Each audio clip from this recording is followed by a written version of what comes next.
Hello, everyone, and welcome to today's webinar.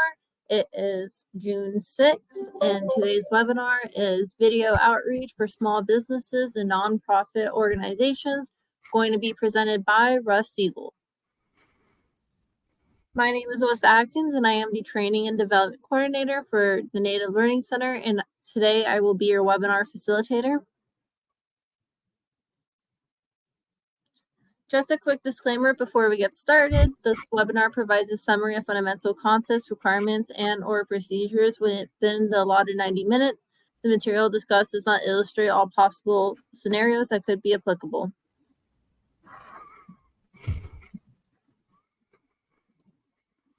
If you look at the top of your screen, you will see an icon of either a person with their hand raised or just a hand. With that icon, you can either raise hand, agree, disagree, or step away. Now your screen should look similar to the graphic here. To the bottom left, you will see a box that says Files. Here you will find today's presentation. Please feel free to download a copy for yourself. Simply click the item you would like to download, then click the arrow pointing downwards to download and save onto your device. Once the item is downloaded, it should appear in your device's download section. The second box that states web links is where you will find our survey. Lastly, to the right of the screen, we have a chat box available. This is how you will communicate to the instructor and NLC staff. If you have any questions during the presentation, please feel free to interact by using the chat box. Simply type your message and hit enter to click that up arrow icon button to submit. Tech support issues should also be submitted here. And it is with a great pleasure that I introduce Russ Siegel. Good afternoon, everyone, unless you are on the West Coast or beyond, and then I hope your day is going well and you're having a good morning so far.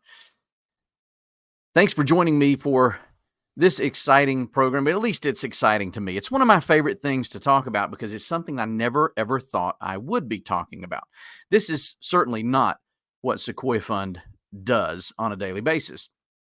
Video. We're not a video production company. We are a native CDFI. We serve the Eastern Band of Cherokee Indians in Western North Carolina. So what do we know about video? And obviously, I mean, look at this mug. This is a face made for radio. And yet, here we are talking about video. Well, all of this came about during the COVID pandemic. We had toyed around with video to a small degree prior to 2020. Well, when COVID hit, there was lots of information to disseminate. There was information on SBA programs and PPP loans and government assistance. There were all kinds of COVID programs just falling out of the trees.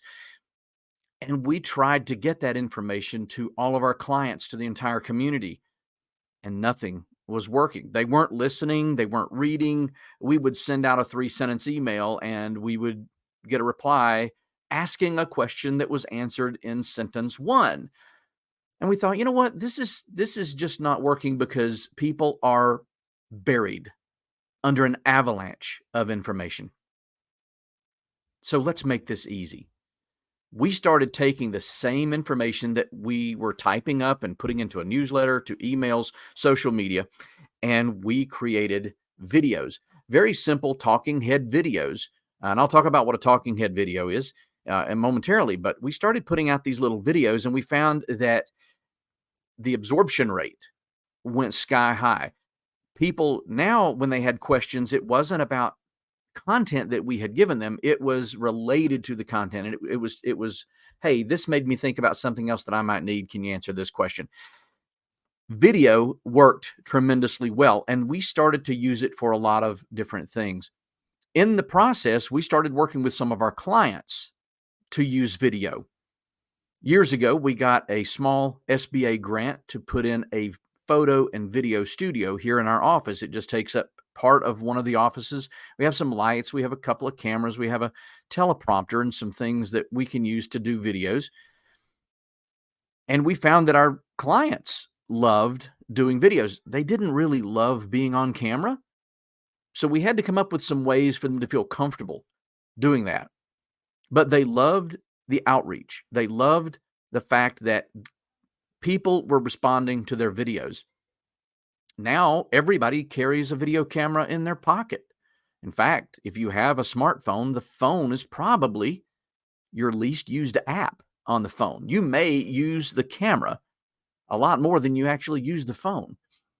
So we found this little niche. We started working within our community to help small businesses and nonprofit organizations use the power of video to do what they were not able to do in person. We had gyms and health clubs that started doing home workouts, and they would put these videos up on their social media, and they would send out daily workouts and do live streaming workouts, live streaming cycle sessions and things like that with their clients who could not get to the gym or not allowed in the gym. So that's just one example of what we had. We had people who sell things in-home demonstrations, like some of these multi-level marketing direct sales companies. They were not able to get in and show the cookware or the makeup or the body care products. They were not able to take those into people's homes, and they instead did that through video, and they saw tremendous results. So we thought we would start sharing this, and I've done this presentation probably a dozen times over the last year and a half, and it's just something that we have honed here at Sequoia Fund over the time period since about March of 2020. And what we're going to cover today, and again, thank you to the Native Learning Center for bringing this to you. Again, this is one of my favorite things to talk about. We have people who just come in and sit down and talk with us one-on-one about this, and I'm very happy that they're able to make this available to a large group at one time so that you can all benefit from this. We're going to talk about why you should be using video. I think it's a pretty easy sell. I think there are a lot of good reasons to use video, and I'm going to give those to you today. Different ways you can use video.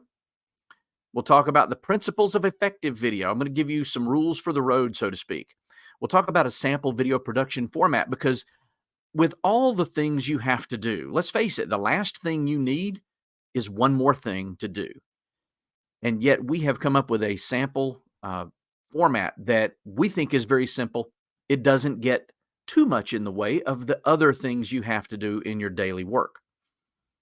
And it makes things very easy to shoot, to produce, and distribute your videos. We'll talk about how to get your videos seen. There's a lot of organic reach type things that you can do with video. And there are also some really cool tools out there that I'm going to show you and how to broaden that reach of your videos. How to look good on camera. Again, folks, this is a face made for radio. If I can look good on camera, anybody can look good on camera. And that's not a matter of appearance. It's a matter of how do you work with the camera. We'll talk about shooting inexpensive but engaging videos. You do not have to have a high production value to get a lot of engagement. How to brand your videos. Oh, there's some really cool tools out there for you, folks, and a lot of them are free. And how to produce dynamite videos on a firecracker budget. I'm going to show you one of the cheapest and easiest and most effective lighting systems on the market today, and they don't even know that they're in the video business. So why video? Our brains are hardwired for video, because most of us who have sight and hearing, we live in a visual and auditory world. We live in a world where all of those senses come together to bring us information. People without sight, they have to enhance, or they have enhanced senses in other ways that help them function. People without hearing, the same thing. My daughter is an audiologist, and it's amazing how people who have not had good hearing or not had hearing at all have been able to figure out different ways to function in the world, and how amazed they are when that sense of hearing is restored. Yet the brain, in its purest form, is designed to see visions and hear words, and and all of that comes together in video. Hey, let's face it, since the dawn of television, we've been watching video. Our generation, I'm a Gen Xer, we were raised on television. The television was our babysitter. It was our after school programming. It was a lot of things to us. And so the whole idea of video is really just hardwired into us at this point. There are more ways now than ever to consume video. Not only is there television, there's YouTube, there's a computer screen, but now you can watch your video on a small device that fits into your pocket, and you can watch it anywhere. In a recent survey, 72% of people admitted to watching a video in a public restroom.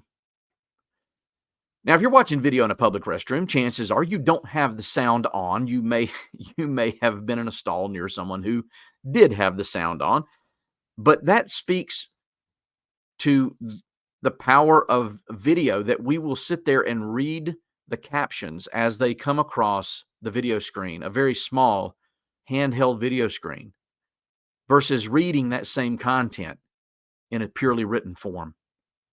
But you can watch video anywhere.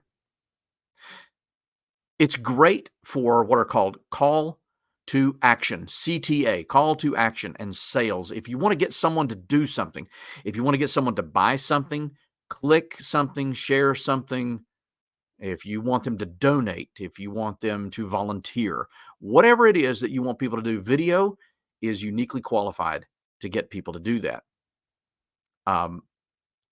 If you've ever watched any of the Sarah McLachlan People for the Ethical Treatment of Animals ads, whether you are an animal lover or not, whether you're a dog owner or not, you can't help but be moved by the power of those video images. And that Sarah McLachlan music, soothing in the background, it just makes you cry. Well, what do they do at the end of that commercial? They want you to donate, and their donations are pretty powerful. Video also is uniquely positioned to create relationships. It helps you establish relationships because it puts you face to face, eye to eye with the people you're talking to. In fact, you're not talking to people. You're talking to that one person who is watching the video. I recently read an article where Tom Hanks was interviewed, and Tom Hanks said that he makes his movies for the one person who is watching at that moment. It's not for everybody. He makes his movies for him. He makes movies that he likes. He likes the script, or he likes the story, or he likes the project. But the movie is for the one person who's watching it.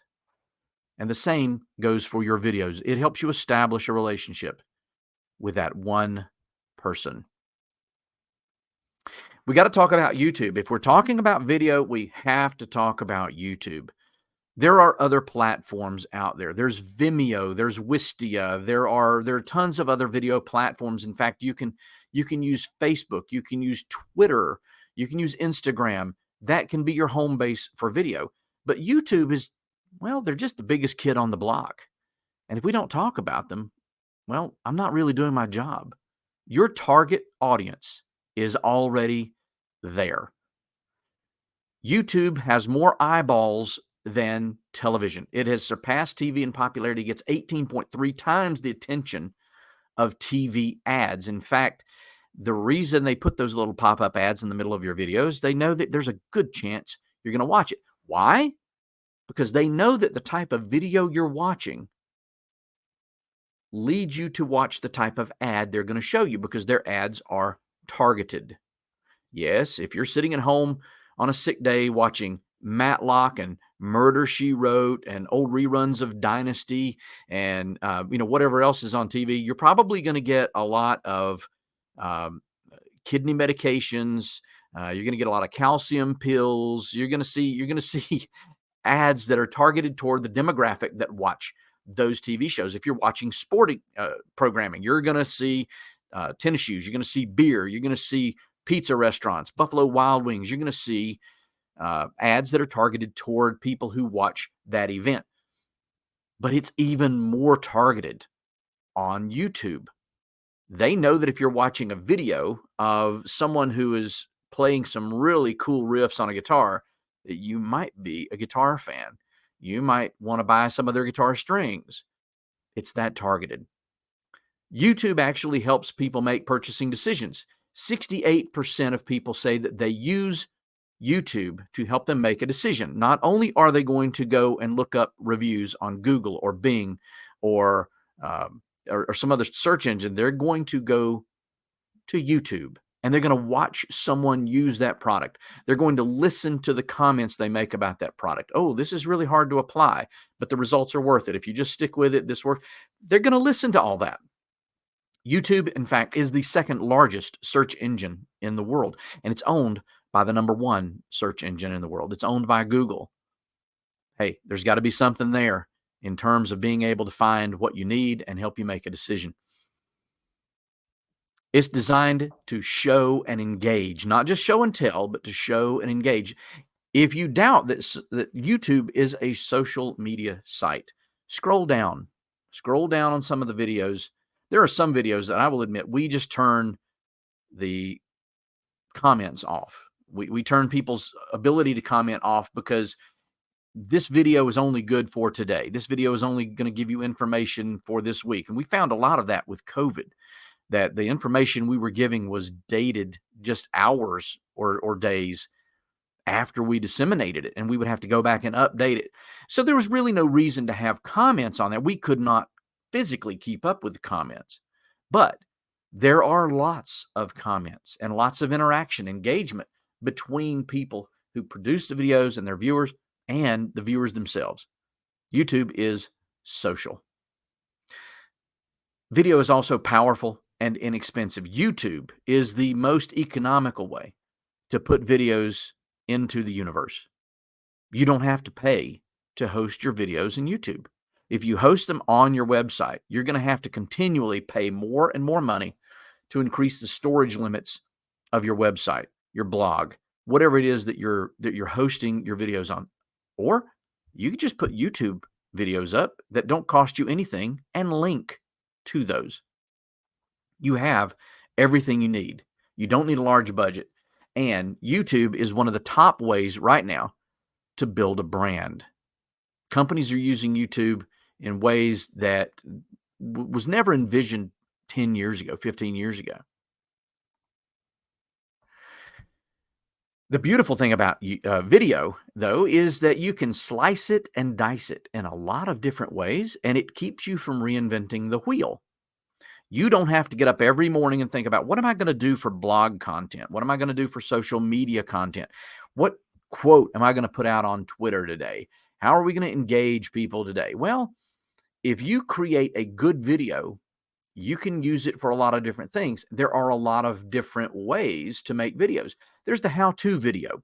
You've seen these. These are the videos that tell people how to do something. Let's face it, today, if you're going to change a faucet or if you're going to change a washer in a modern faucet, you almost need an engineering degree from MIT. Some of the faucets that come out today are extremely complex. So I will watch a video on how to fix this faucet. And at the end of the video, I say, wow, that was really cool. I should probably hire a professional. You see, when we teach somebody how to do something on video, we're not training our competition. We're not giving away the business. We're not giving away the secrets. We're opening people's minds to just how difficult this could be. I'm going to make it look easy. You may not make it look so easy. You may want to hire me to do this. But when you create a how-to video, you are creating something called social proof. Social proof. And it's just the idea of, hey, look at me. We can do this. I can do this. This is what you could do too, if you work hard enough at it. You can do talking head, explainer, and interview videos. Talking head videos are just that. It is a close-up shot of a head and shoulders. I'm just going to talk to you. I'm going to give you information. I might gesture with my hands. I might say something else. I might use voice inflections, but it's just me talking to you. We did a lot of talking head videos during COVID because it seemed to be the most direct and effective way to get information out. Explainer videos. You may have seen explainer videos. You may even look at explainer videos. In fact, there is an entire genre because there's a crowd of people out there who are addicted to explainer videos. Explain to me how gravity works. Explain to me how the Earth's magnetic poles work. Explain to me how trees grow. Now, some of us, when we were in school, we learned this in the 5th grade, but we may have forgotten it. Just because we're watching explainer videos doesn't mean our teachers failed us. It just means that we're curious. And explainer videos are great for the CDFI world. So in our world, we explain the loan process. We've done some explainer videos that we put on our website, walking people through the process of online loan application. Because if someone lacks computer skill or if they're not that computer savvy, this becomes the GPS that guides them through the online loan application process. Very effective, by the way. My wife and I own a little bed and breakfast, an Airbnb. It's attached to our house. When the kids moved out, we felt like a BB in a boxcar. So we took part of our house and we turned it into an Airbnb, and I created a little walkthrough explainer video for people, and they get it the day before they arrive. They love it. It explains everything from how to get into the door, where to park, how to use the microwave. We have some of those blackout blinds that will make the room real dark, how to use those. And so far, people love it. Again, explainer videos save people time, and it adds value to their lives. Interviews. We've done some interviews. In fact, we started a little program very early in COVID just to show some love to our Sequoia Fund clients. We would do a weekly interview with one of our business clients, just talking about their business, talking about how long they'd been in business, some of the employees they've had for the last 40 years, the products that they carry, the people that they meet, the people that they cater to. And this was just a free-flowing conversation, but it was a great way to help get exposure for some of those small businesses that were sitting at home worrying about how they were going to keep the doors open. And in those interviews, some of them we would talk about ideas, and we would talk about, what are you doing next? We actually had, we have a native silversmith who is one of the only certified silversmiths this side of the Mississippi. His name's General Grant. He and his wife were interviewed. And what was really cool about their business was that for years, General has been making his own diesel fuel, which is really cool in itself. But he also found out that he could use some of the same processes to make hand sanitizer. So early on in COVID, he switched his entire operation. He stopped making native jewelry and he started making hand sanitizer. They started selling to the tribe, to the casino, to local businesses. They started shipping. Was this a long-term solution? No, not really. They still make it and they still have a lot of loyal customers. But Purell is a pretty big company, and there are a lot of big companies that caught up and they restarted their manufacturing processes to make hand sanitizer. He was never going to compete with them, but it provided an income while his business, his main line of business, was shut down for a while. But it was amazing that in that little interview, he was able to explain how he went through this process, and we walked through the little manufacturing facility that he had built. It was just a really fun and engaging thing to do. You can make announcements. We sometimes will say, you know what, we've got something that we really want people to pay attention to. Let's do a 10-second announcement, or let's do a 15-second announcement. We put these in our newsletters. It goes out every week. It does not even have to be a lot of information. We can say, hey, make sure you scroll all the way down to the bottom of this newsletter and check out the link that we have for an upcoming event, et cetera, et cetera. Sometimes just being told that is enough to get people to scroll all the way down when they otherwise wouldn't. Welcome videos. If you have a new facility, if you have a new employee, if you have a new product or a new process, welcome videos are a great way to do that. We can do invitation videos. Hey, we'd like to invite you to our next native fashion show, the Kananishki Fashion Show here in Cherokee. We give them the date. We tell them, be watching your email for a link that's going to let you buy tickets. The first 100 people who get tickets get a discount or whatever it is. So Those little invitation videos, and again, not high production value. A lot of times it's just someone on a camera saying the words. You can chronicle things. You can do a serial type video where you may highlight a client or a process, and you're walking people through. If you want to know what happened back in episode 1, click this link going back to episode 1. Here we are in episode 3. We're going to show you this. So if you have processes or anything that you want people to see, or if you just have a really cool story that you want to break up, let's say it's going to take you 15 minutes to tell a story on video. Folks, we live in a Twitter world. We live in the Twitterverse now, where our attention spans are about 280 characters long. Our attention spans are extremely, extremely short. So take that 15-minute video and break it up into 3 segments, or break it up into 5 3-minute segments. That engages people over a longer period of time. It builds anticipation, and it becomes a show, becomes a little mini series.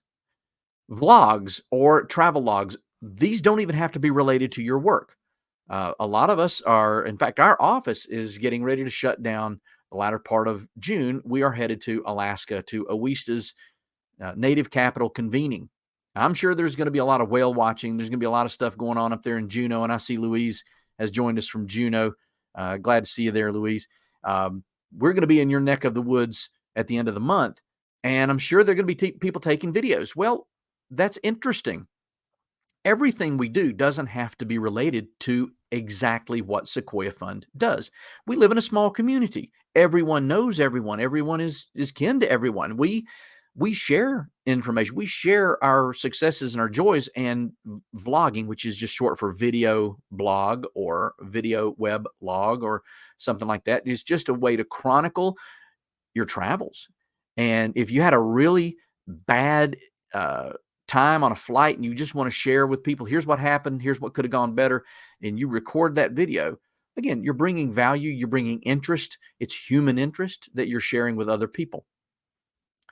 Updates to older videos. Oh my goodness, did we do a lot of this during COVID, where we would say, okay, yesterday we gave you information on the Small Business Administration's PPP loan rollout. Today we have new information, and we don't have to go all the way back through everything that we went through on day 1. We're just saying this is an update to the video from yesterday. If you want all the information, go back and watch that video, but there's a change. Here it is. Also, opinion videos or contrarian videos. Now, contrarian doesn't mean nasty. Contrarian just might mean, let's see, splashed all over the news these days. You're hearing information about how tough it is to borrow money because of high and rising interest rates. The Fed just keeps pushing interest rates higher. We're here to tell you that it doesn't have to be that way. We're going to take a contrarian view, and here's why. And it could be that you have chosen to hold the line on your interest rates, or that you, here's why you don't think it's hard to hire new employees when everybody else is having a hard time. It's your opinion. And why don't you try this? This is what we've done. This is what works. In fact, you could almost say this entire webinar today is an opinion video. Now, our opinions worked, and what I'm giving you is actually tried and true. But anything that you have that might be interesting does not have to be excluded from your organization's video lineup. In fact, I think the disclaimer that the Native Learning Center puts at the beginning of all their webinars, that you're going to get what you get in 90 minutes, and this is not necessarily the opinion of the Native Learning Center or the Seminole Tribe. So you're going to get that little disclaimer, and it's perfectly fine. We all have opinions. So if your opinion seems interesting or useful to other people, let's share it. Review videos, evaluation videos, comparison videos. We just got some new keyboards for our office, and these things are terrible, and here's why. Sometimes we watch what are called unboxing videos, which is a way for you to discover what's in the box along with the person who's opening the box. That's a whole genre, and there are people who love watching unboxing videos. But watching an evaluation video, again, these are the old lamps that we had in our office. These are the new lamps. Here's why these are better. They're easier on your eyes. There's lower UV radiation. You're not going to go home with a headache at the end of the day. Here's why we're changing all of our light bulbs, et cetera, et cetera. You got these evaluations and things that you're talking about. Again, this is just things that maybe sitting around in a staff meeting and people are discussing something. Maybe the light bulb comes on and says, wait a minute, maybe we should share this outside the office. This is pretty cool stuff. Let's talk about this, and maybe other tribal offices, tribal departments, maybe people across the country or halfway around the world could benefit from this. Again, it's all about engagement. If you have a new product, a new service, maybe you've got a really cool customer who has a story. In fact, we had a rancher who walked into our office one day, and he had just gone through a rough patch, and along with that rough patch, he also had a huge contract that he needed to fulfill, and we helped him add some cattle to his herd to take care of that contract. And as he was walking out, he said, Russ, I really don't know what we would do if it weren't for Sequoia Fund. If it weren't for you guys, we would not be in business today. We're just so thankful for you guys. And I pulled my phone out of my back pocket and I held it up and I said, Steve, say that again. And all of a sudden he put on the dramatics. He could have won an Oscar for that performance, but it was just a very short video talking about how much he loves Sequoia Fund. I mean, you can't pay for that kind of video. If you have a new employee, if you want to celebrate something, we're big on celebrations here at Sequoia Fund. We'll celebrate just about anything and everything. If you have a supplier that you want to highlight, if you have a client that you want to highlight, frequently asked questions. Oh my goodness. How many times do people call your office and ask the same question? Okay, well, if that happens, you can put an FAQ on your website and they can look that up and they can read it and get that information. And they probably won't. But if you make that FAQ a video, people will watch it. What about your favorites? Here's why we switched our brand of copy paper. I mean, yeah, that sounds mundane, but wait, somebody might actually watch that. Here's the kind of bottled water we keep in our office. Here's the kind of soft drinks we keep in our. This is why this is our favorite. This is why this print shop is our favorite. This, whatever it is.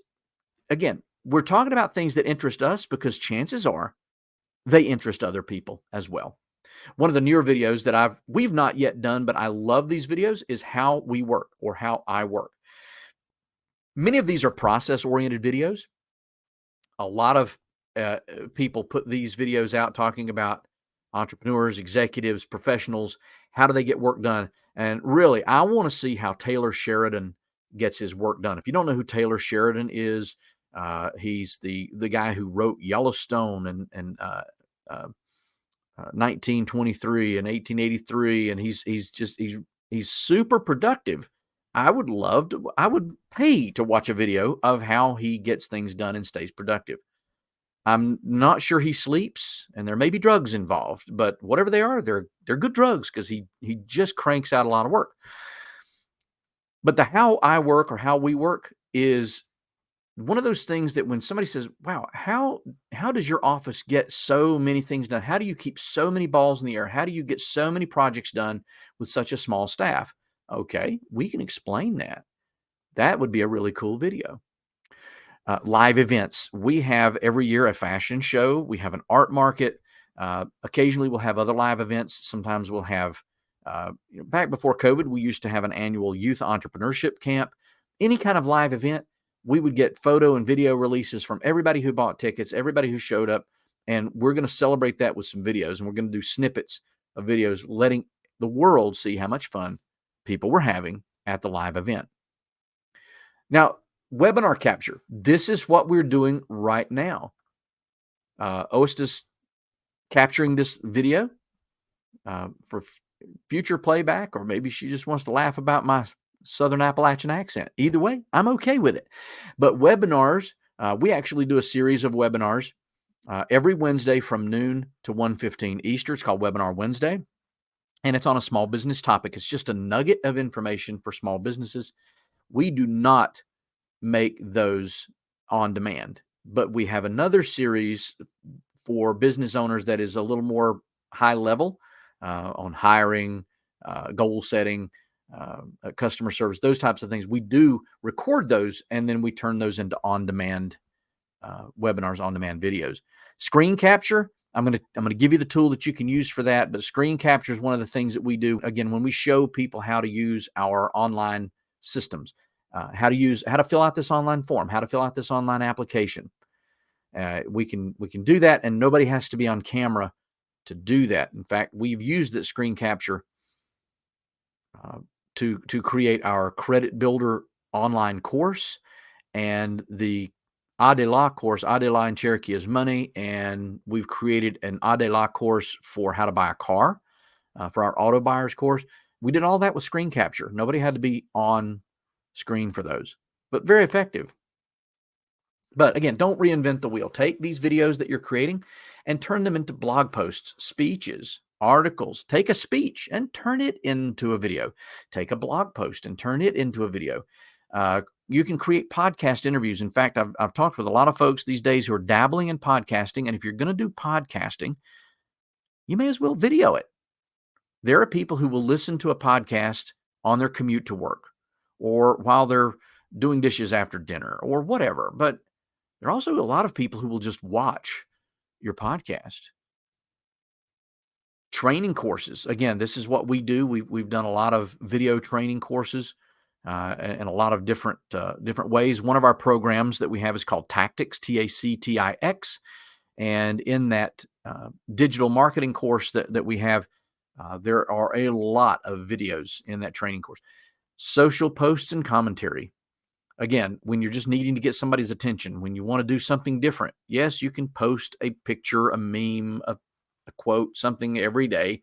But when you throw a video into the mix, it really does get people's attention. Email promotions. We create videos that we send out in email. We put a graphic in there, and it looks like you can just click on the video and it opens in your email. Of course, it doesn't. There are ways to do that. I'll talk about that in a little bit. It's a little too pricey for our blood, but if you're interested, I'll tell you what it is, and you can use that. But yeah, email promotions, and again, live events, using video to record live events and to turn your video maybe into a live event. Wow, this was so much fun. Why don't we do this and do it big? You can use video for almost anything. And you can also use your video to turn it into other types of content and vice versa. So let's talk about the principles of effective video. One of the first effective videos out there for YouTube was a guy who he built model aircraft. And he would put these things in boxes and he would ship them out. People put the planes together and they fly the planes. Everybody's happy. Little just remote control aircraft. And he would deliver these on the back of a bicycle.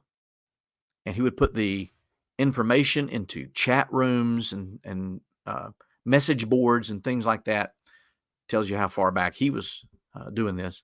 His wife came to him one day after YouTube hit the scene, and she said, "Honey, I think this would benefit your business." And he kind of poo-pooed the idea. He said, "I just don't have time to do video. I don't want to do this. It's not worth it."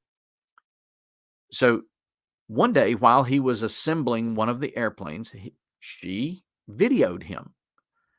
And without his knowledge, she put the video up and sent the link to people who had bought the airplanes and said, "This is the step-by-step directions and how do you put this together." It was just a guy in his garage putting together a model airplane. And his business went through the roof. It was one of those how-to videos. People started watching this. Now, what he found later was that as he increased his production value and he started doing these videos in a studio with really cool lighting and better microphones and graphics and this and that, his viewership went down. His viewership went down because it seemed less authentic. When it was just him and his wife was videoing, it had that realism. It had that real authenticity that people hungered for. That's what they want. Now, your viewers will cut you some slack if there's a glitch in your video, or if it's not as crisp and clear, or if it's a little bit shaky. They will cut you some slack. But if your audio is no good, they won't watch.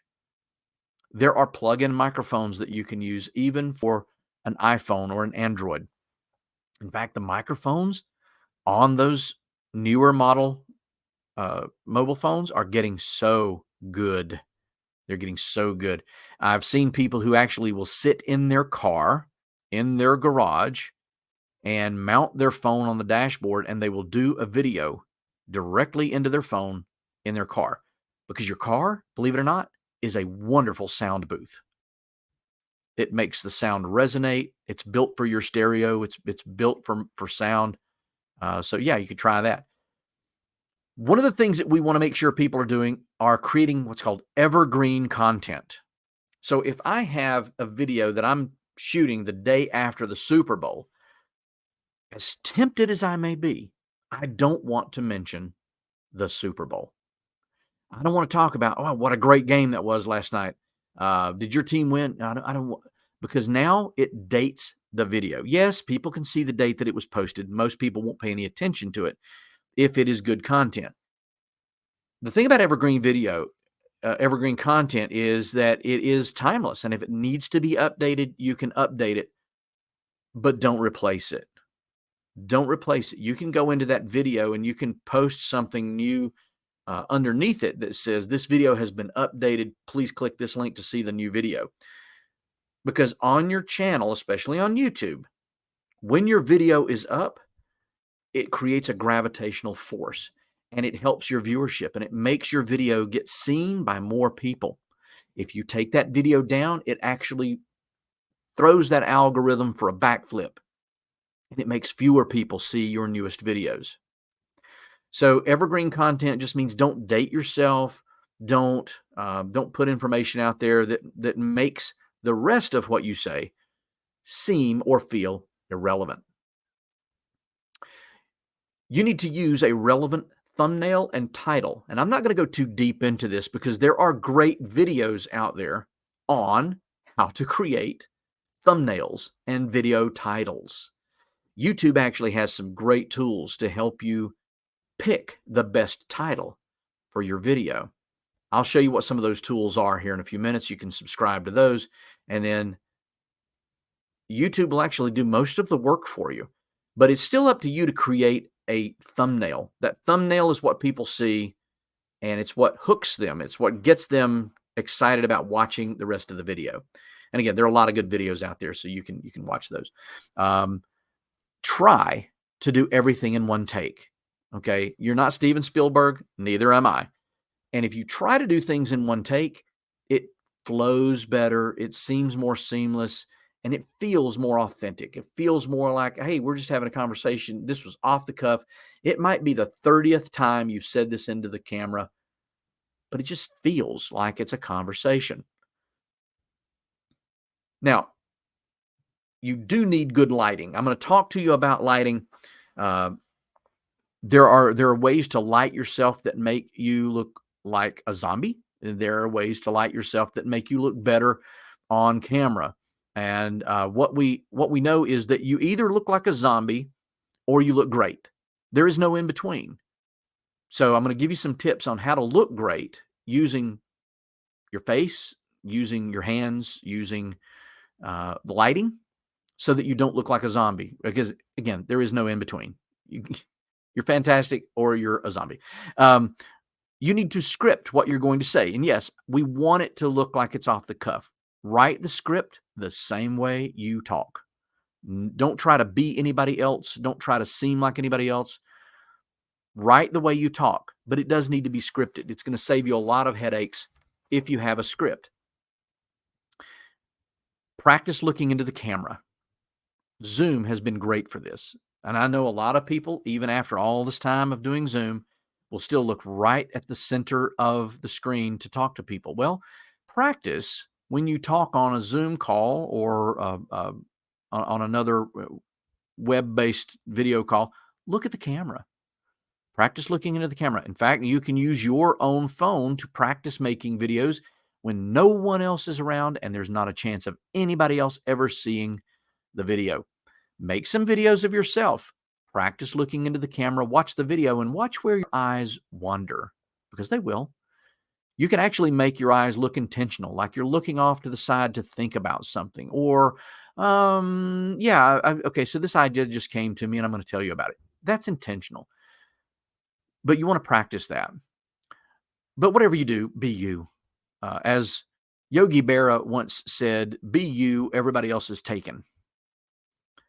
You want to make sure you're keeping your videos in the 3 to 5 minute range. I mentioned this before, that if you have a long form video, you may want to break that up. Our attention span is still very short, but we also find that in the 3 to 5 minute range, YouTube's algorithm will put you ahead of the 30-second video and the 12-minute video.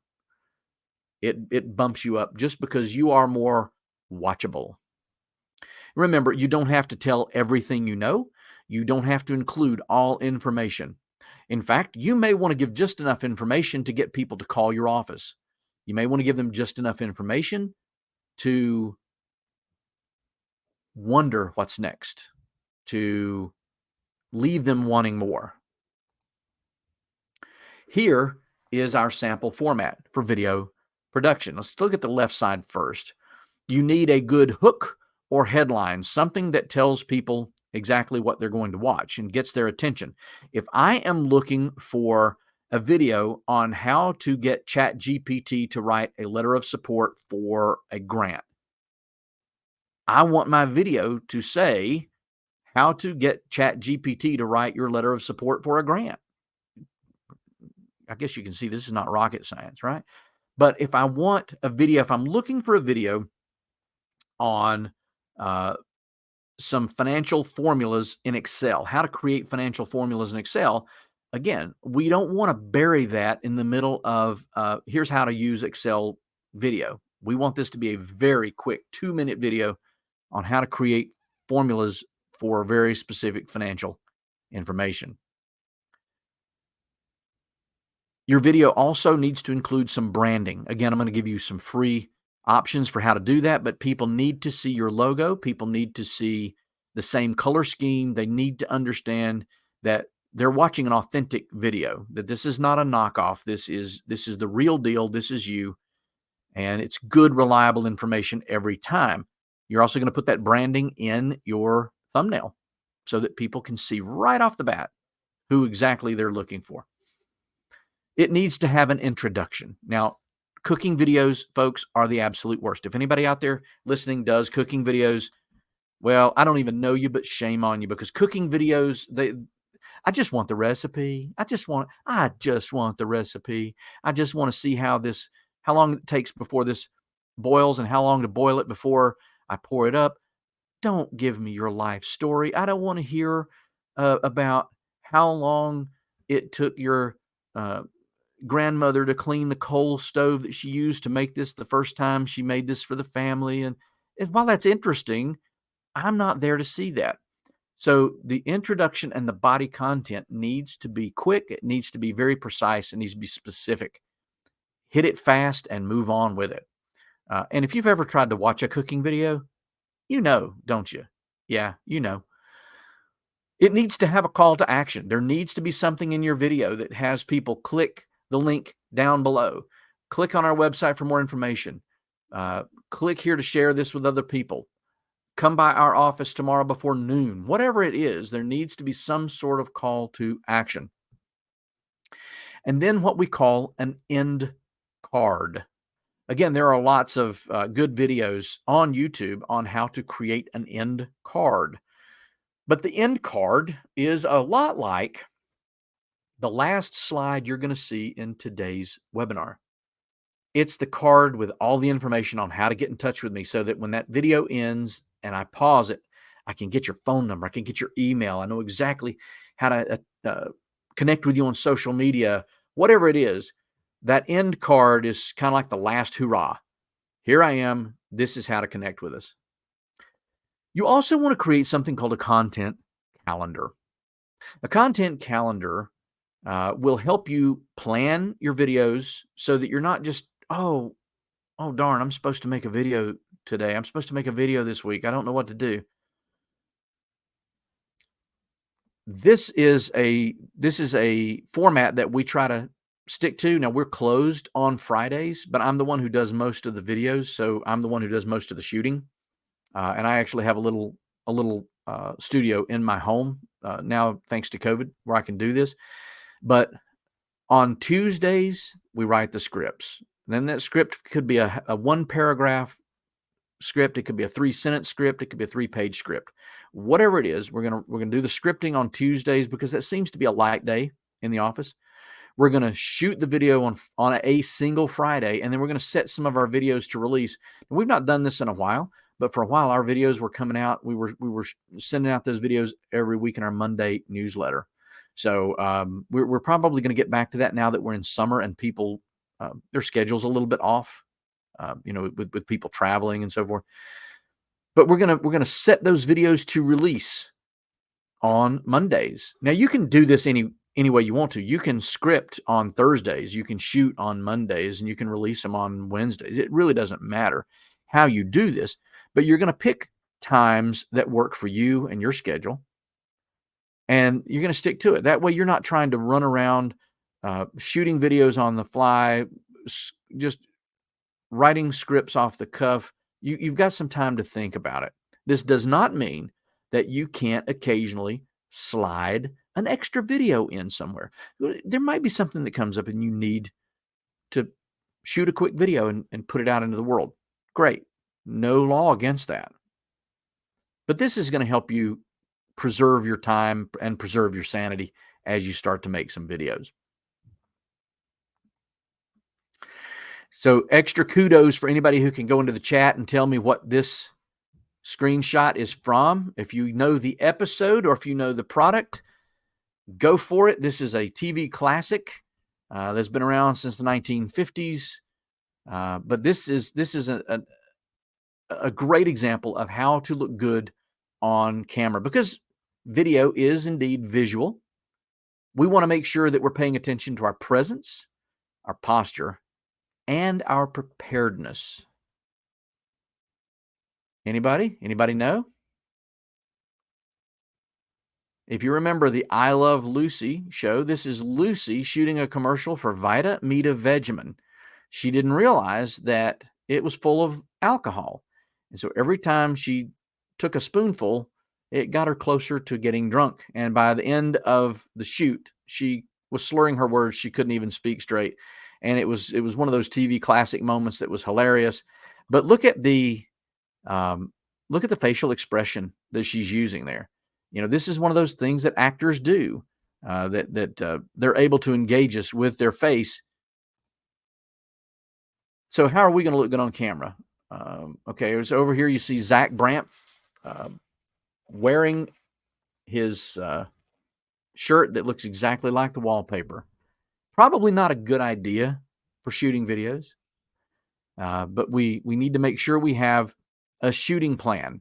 Again, go back to that little calendar that we created over there, but don't try to wing it or ad lib it.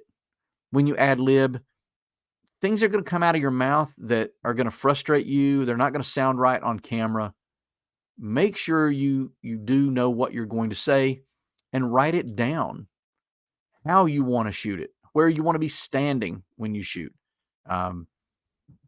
My wife and I are just now getting around to watching on Netflix the series Better Call Saul. And there's some great episodes in there about how he's trying to shoot free videos to run on TV ads and so forth, and his little shooting plan. And it seems crazy, but they always come together really nicely in the end. You do want to know how this is going to look when you're finished.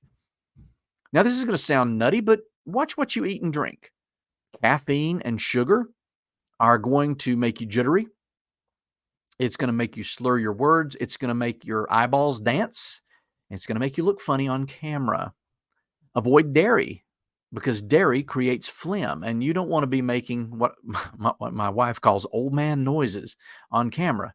You know what I'm talking about.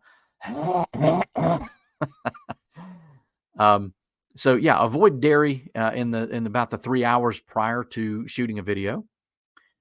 Try fruits and snacks that have some carbs. Those are best. They're going to give you energy. They're going to give you some pep, and they're going to make you feel very refreshed before you shoot. You need to dress comfortably. Again, if you're not used to wearing suits and people who interact with you don't see you in a suit every day, don't wear a suit. Wear what you normally wear. Around Sequoia Fund, we're kind of a golf shirts and slacks organization. We used to be suit and tie, but times have changed. And if somebody walked in and saw one of us wearing a suit, they would know something is definitely off.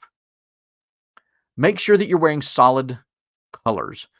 Yes, there are a lot of folks out there who like to wear checkered patterns and gingham and stripes and things, but the camera really has a hard time discerning patterns. So as you move, those patterns are going to start to look wavy and blurred. And it's a video, so you can't help but move. Wear solid colors. They don't have to be a certain particular. I'm not going to say you have to wear a black shirt or you have to wear a red shirt or you have to wear a blue shirt. No, just wear a solid color that contrasts with your background. And again, dress for your audience and your content type. If you're doing something fun, wear something fun. If you remember Ricky Bobby, the Ballad of Ricky Bobby, where he said, "I don't know what to do with my hands," this is very common. We're going to talk about that in just a moment. But first, let's talk about how to warm up your voice. And if you notice that on my microphone, when I say warm up, I'm expressing that P, warm up. That's called a plosive. It helps people know that I'm saying the right word. As Southern Appalachian as my voice is, as my accent is, I still want to make sure people understand me plainly. So there's a tongue twister that I highly recommend. A friend taught this to me, and it's called Francis Fowler. And you want to do this in front of a mirror with a big, wide mouth. You want to overextend your jaws. And you want to say this in a way that's really going to stretch those facial muscles. Francis Fowler's father fried 5 floundering flounders for Francis Fowler's father's father. Sounds nutty, but what you're doing is you're engaging your lips, your jaws, your cheeks, your tongue. You're making everything start to loosen up. And if you do this in front of a mirror 3 to 5 times, you will make fewer verbal tics, fewer verbal mistakes, fewer uhs, ums, ahs. It will help you be clearer on your video. This is one of those little tips that I do highly believe in. It's going to save you time on reshooting. If you can say things once and get it out and get it on film or on video, I'm dating myself. We really don't have film anymore. But if you can do this in one shot, you're saving yourself time and you're going to move on a lot quicker to producing and distributing the video. Remember, I said that there are 2 ways to look on camera. You can either look like a zombie or you can look great. Watch the news. Watch the news tonight. You'll notice that there might be one anchor person sitting at the desk talking about a story and another person sitting there with a smile on his or her face. Because what we found is that a lot of people say a camera adds 10 pounds. Well, it really adds more than that. If you have a pleasant look, even if you're not happy, even if you have a headache while you're shooting, a pleasant look is going to be more visually appealing and people are going to take you more seriously. They're going to pay more attention to you and you're going to have more credibility. But even if you're not frowning, a non-smile can look like a frown on video. I've been amazed at the number of times I thought, there's nothing wrong with my face. And I see the video and I think, that guy just looks mean. He looks nasty. I wasn't trying to frown, but because I wasn't smiling, it looked that way. And people buy more from happy people. So if you have something to sell, if you want to engage volunteers, if you want to engage donors, it's the same principle. People will donate to happy people. They will volunteer for happy people. And so work on the smile. You don't have to stand there with a goofy grin on your face the whole time, but just a pleasant look will certainly make a difference. And you can film yourself doing nothing and film yourself with a smile doing the same thing, and you will find a big, big difference. Now, what do we do with our hands? We don't want to be Ricky Bobby. We don't want to just have our hands floating up in front of us and say, I don't know what to do with my hands. If you're on video, keep your elbows in. This is actually a technique they teach to helicopter pilots as they're learning how to control the stick. A helicopter pilot who keeps their elbow kind of out is going to have a harder time controlling the helicopter. When they tuck that elbow in, it keeps their arm rigid, and they're going to have a much easier time controlling the helicopter. The same goes for you. If you keep your elbows in, you're going to stay steadier. You're going to have an easier time staying still in front of the camera. You're not going to wiggle. You're not going to roll back and forth or rock back and forth as much. And touch your fingertips at about mid-sternum, right in front of your chest, between your chest and your stomach. You can touch your fingertips together, one hand to the other. This is a normal position for your hands, and it is an authoritative position for your hands. Now, you can always move your hands to gesture. You can raise your palms when you ask a question. You can point at something when you're making a point.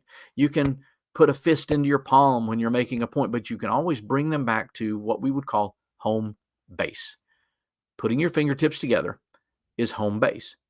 A lot of people will clasp their fingers together and drop them to their belt. They'll drop their hands to their waist. What this does, though, is it makes it harder for you to move your hands when you need to gesture. So just practice when you're in a meeting, when you're at lunch talking with folks, or if you're at home watching television. Just touch your fingertips together, one hand to the other, and get comfortable with that home base position.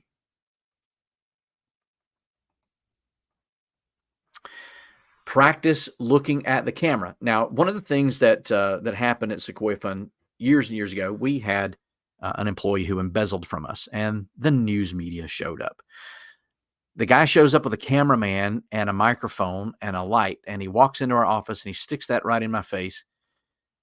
And the first question I asked him was, "Where do I look?" And he said, "You can look at me." I mean, our first inclination when somebody sticks a big camera in our face, I guess, is to look into the camera. And he said, "Just look at me, talk to me. You're having a conversation with me. The camera guy will do the rest." So if you're having an interview, look at the person you're talking to. If you're talking to the person on the other side of the camera, the viewer, look at the camera.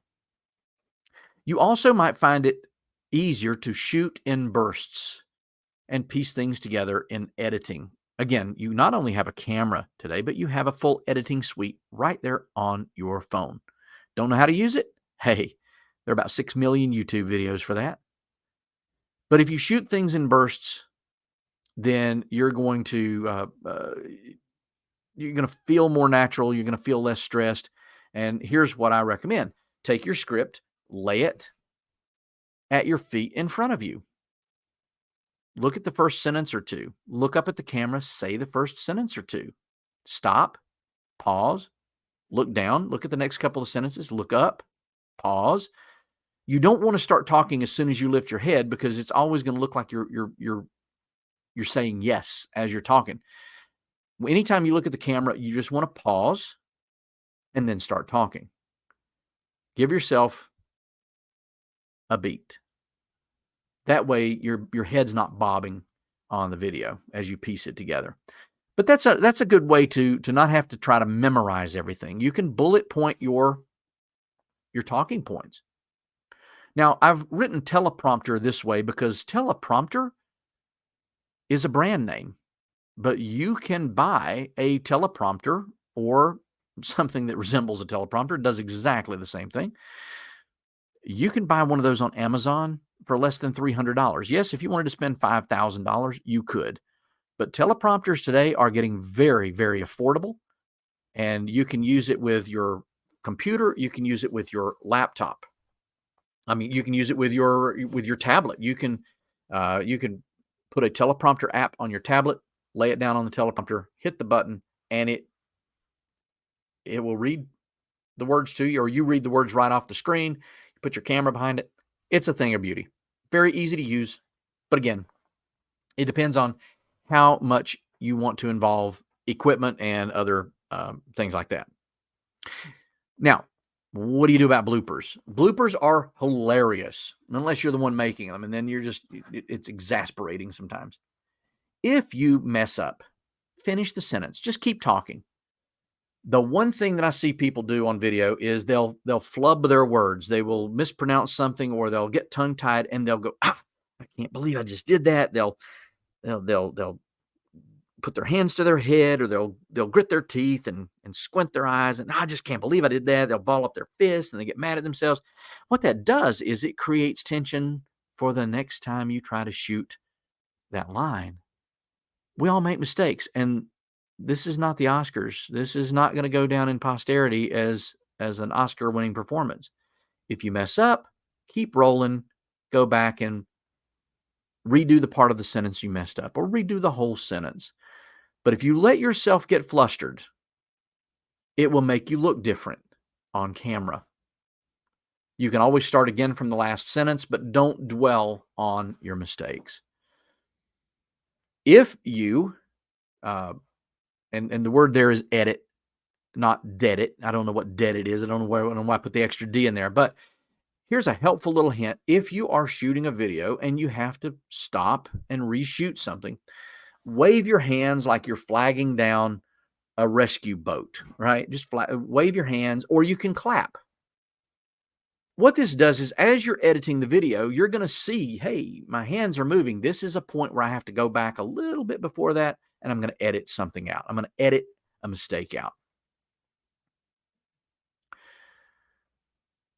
Keep in mind that whatever format you choose, whether you're just holding your camera up and talking into it, whether you're talking into a camera or your phone that you've mounted on your dashboard, if it's an up and down video where you're just holding your camera, or if you have a what's called a portrait mode, up and down, or the landscape mode where you're laying your phone over on its side, always shoot your videos that way.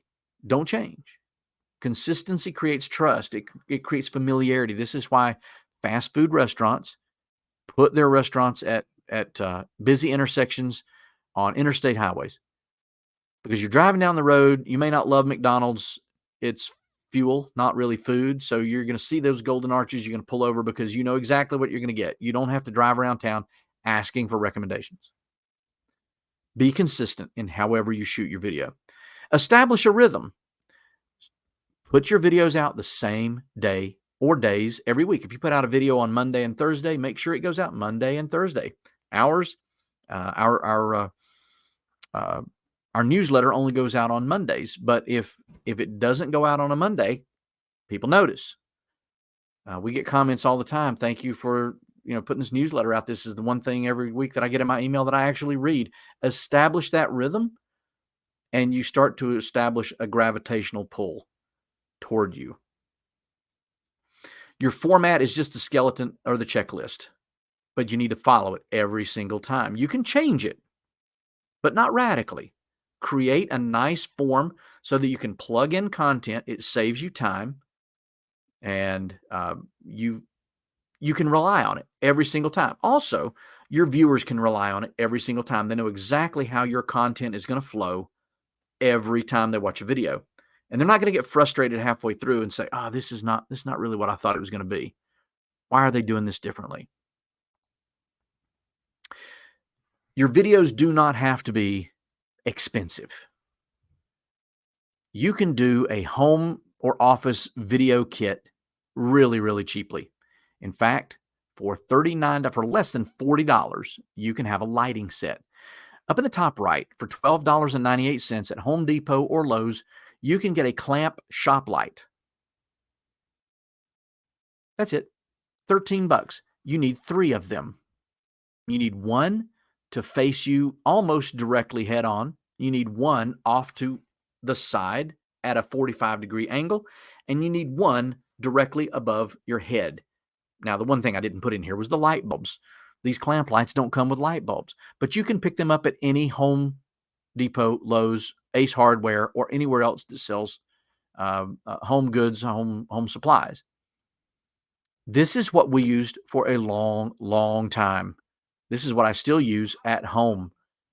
You can get light bulbs now that are LED and they're programmable, and you can create any kind of look you want with them. But hey, $40, you've got a home studio. The studio below is only $90, 89 and change, but that's a full lighting studio. You see that it has your direct light, it has your other light that sets up at a 45-degree angle, and the light that hangs directly above your head. These are called soft boxes. And these soft boxes just diffuse light so that you're not getting a lot of shadows, but you're getting good lighting. You want, if you go the cheap route, if you go the Home Depot or Lowe's route, you just want to hang a neutral colored bed sheet up behind you, something that's going to take away the distraction. You don't really want to be standing out in your yard or a parking lot or something where dogs are barking and fire trucks are driving by and so forth. A neutral colored bed sheet is all you need. You don't need to get fancy. Some of the lighting kits that you can find on Amazon will come with a backdrop set built in. They'll have a green screen, they'll have a white screen, they'll have a black screen. And all you have to do is hang that up. I don't want to get into green screen. That's a little more complicated. It's beyond the scope of what we're talking about today, but you can use a green screen to create different backgrounds if you want to. Now, that's kind of high level stuff. I've done it before. It's a lot of fun. It's not something I want to spend a lot of time on when we're shooting videos for Sequoia Fun. Outdoor lighting is great, but you can't control it. It is free and it gives you a wide variety of backgrounds, but it could be extremely bright to the point where you squint, you can't see. It could create shadows that you can't control, that make you have dark features under your nose and your eyes. And again, it's really, really easy to look like a zombie on camera. And you may need to edit out background noises. And this can be everything from birds, squirrels. It doesn't have to be a fire truck or a neighbor's dog barking. It can be very minor sounds that you might need to edit out. Now, I'm not going to say don't do outdoor shoots, because if you have a great view outside your office, outside your home, and you want to shoot outdoors, go for it. Just understand that if you're going to shoot your video on a Friday and Friday is rainy, you just missed your shoot day. You've got to find another day to shoot that video. I'm going to spend the last few minutes that we've got talking about some really cool technology. These are things that we use. These are things that I've tried that I absolutely love. Some of these we pay for. I'm going to tell you what we pay for and what we don't. Let's go down that list on the left first.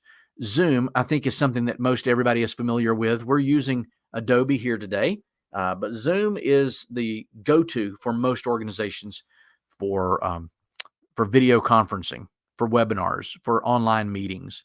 You can use Zoom to do your talking head videos. You can do Zoom directly from your living room, from your home office, from your office, or wherever you are. You can take your laptop outside and do it, and you can record your video directly onto Zoom. Perfectly acceptable way to get started.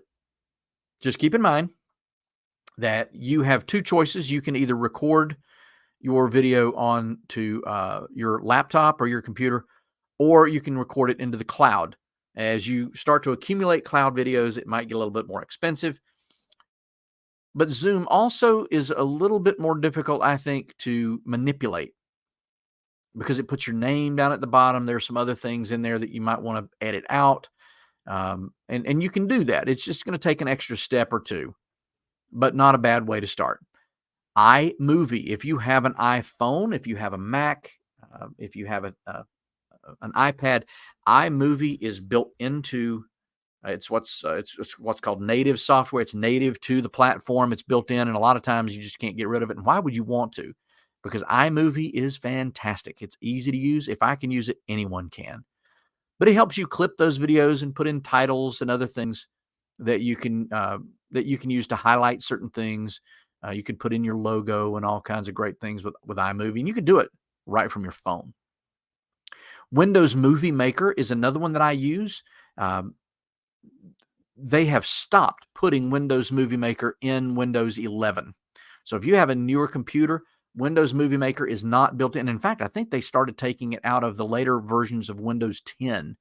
So you may not have Windows Movie Maker built in, but you can go to your Windows App Store and you can add Windows Movie Maker. I think they still have a free version, but the paid version is not that expensive. I want to say it's something like $30, and it's very good. It's very good for clipping videos, snipping off the ends of where you're fumbling around, looking at the camera and trying to figure out where to stand, and then reaching back for the camera to turn it off, and all that stuff. It's great for that. It's also good for putting in titles and graphics.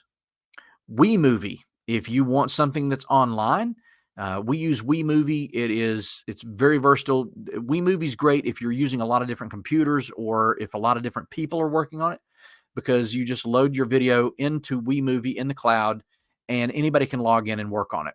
So if you shoot the video and you want to log into it and you have someone else log in and edit the video, and then somebody else is going to review it and post it, WeMovie is fantastic for that. Adobe has a program called Storyblocks. Storyblocks actually has a couple of different features. Storyblocks is a great source of licensable or license-free images and videos. If you need to put a quick clip of the sky with clouds moving, do you really want to stand outside all day and try to get that perfect shot when you could just go to something like Storyblocks and grab that video, pop it into your video, and now you've got it?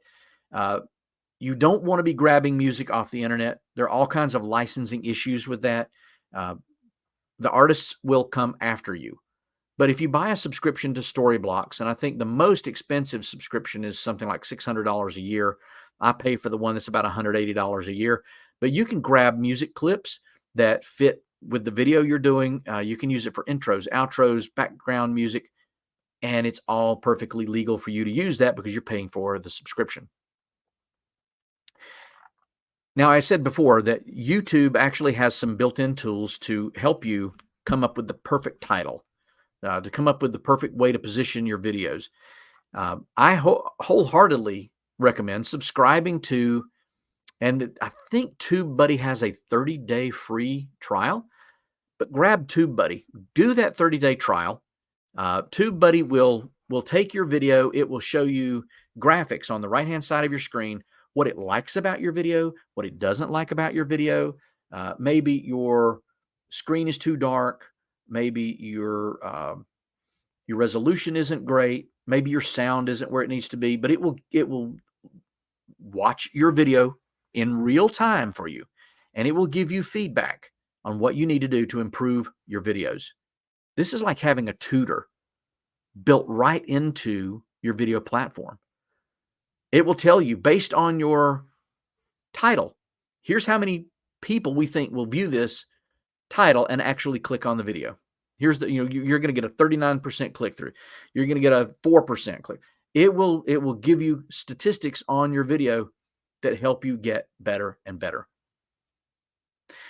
Some of these things that I'm talking about are annual subscriptions like TubeBuddy, Storyblocks, WeMovie, but videos is a one-time subscription. You pay videos one time, and you can create all kinds of intro and outro graphics.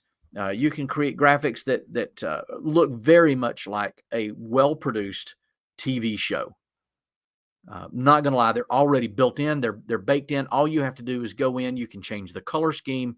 You can change the wording, and it will build it for you. Now, they do have a bigger subscription version that you can, as much as you want to do, they will let you pay for it. But the very basic subscription is amazing. It's amazing. So don't overlook that. What we started doing during COVID required the three things that I've got over here on the right. We wanted to do live streaming, but we can't always be where we need to be to live stream. Sometimes the people we were interviewing weren't available at 2:00 on a Thursday afternoon or whenever it was that we were live streaming. Well, we didn't want to be bound to, we can only live stream when people are available. What if there's something we want to fix in the video? What if somebody says one of George Carlin's 7 dirty words. We got to cut that out. We got to bleep that out. We got to do something. We turned to Live Pigeon.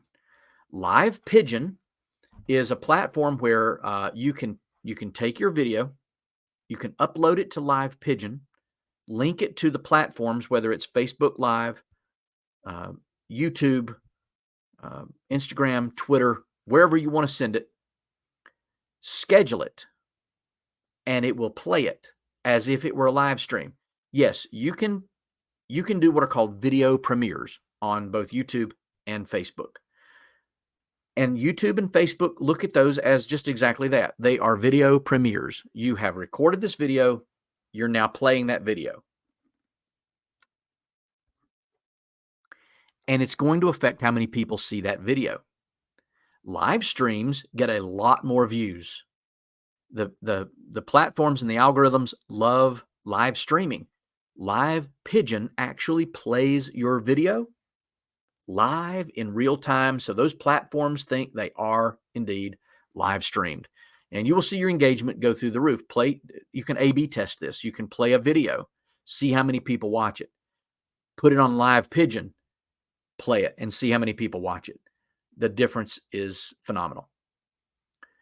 We were also looking for a way to do interviews. We were looking for a way to do webinar type videos that we could have a little more control over. We wanted to have a little more control over the format. And maybe I'm talking, but I want to have a video that pops up on my shoulder. Or maybe I want to split the screen so that I can show me and the person I'm interviewing. Or I want to split the screen between me and 3 other people, just like a news show.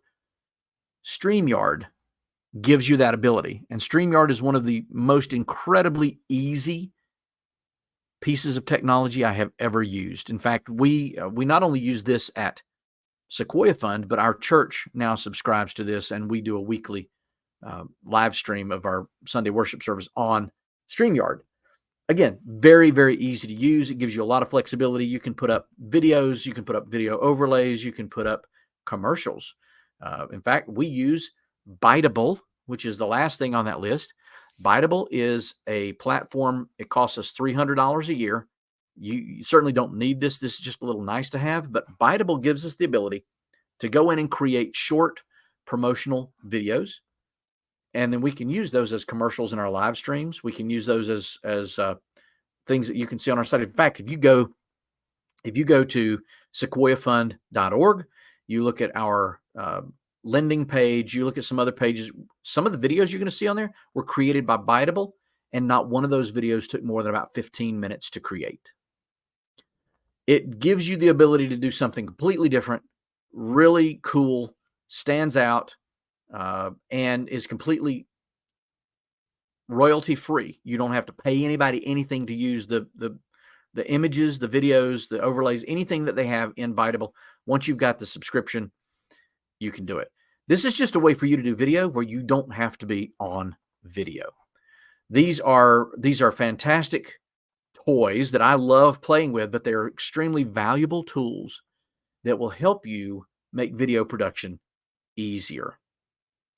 And when it becomes easier, you will do it more often, and you do it more often, you will get better at it. So today, you can either download today's slide deck from the files section in the bottom left of your screen, or you can just go ahead and snag that link right there. But the deal I'm making with you, because I love you, is that you can call me, you can email me if you want an extra set of eyes on your video efforts. If you want to talk about what you're doing with video, or what you plan to do with video, if you want to get some feedback. Listen, I've made every mistake in the book. I've talked to people who are professional video producers, professional videographers, filmographers, and what we're doing is just fine. You do not have to be Steven Spielberg to do what I'm suggesting we do here. The key is use it to engage people who love you, trust you, and get them to love you more and trust you more. And they'll share that video with their friends. But reach out to me. I'm more than willing to help you. that is my personal number. I'm going to put here in the chat. This is my office number, 828-359-5003. Feel free to reach out to me. Say, Russ, we've been trying video, or we're thinking about trying video. Want to run something by you. More than happy to talk with you about that and help you out any way I can. I'm going to turn it back over to Awista now, and thank you so much for spending this time with me today. I hope you all have a great rest of your week, and yeah, thank you, and we'll let you start on the good part of the program now, which is the survey. Thank you so much, Russ. That was an amazing webinar. I'm going to go ahead and launch today's survey. If you could just go ahead and let us know what you thought about today's webinar, that would be greatly appreciated. Every comment helps.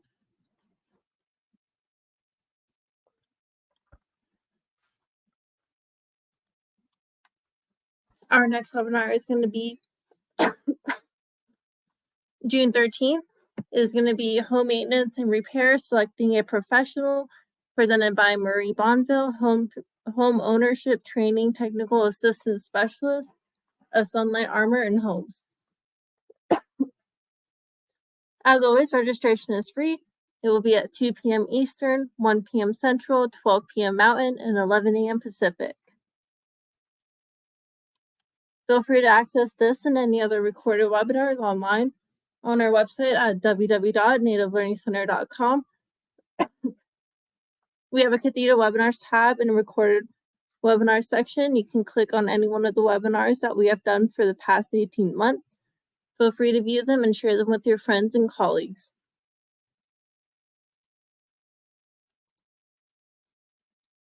Check out our upcoming events as well on our social media sites such as Facebook, Instagram, Twitter, LinkedIn. We even have a podcast titled Hope a Thing, a Native American Podcast.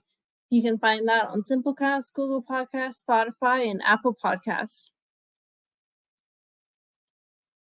Once again, thank you everybody for joining us today for today's webinar.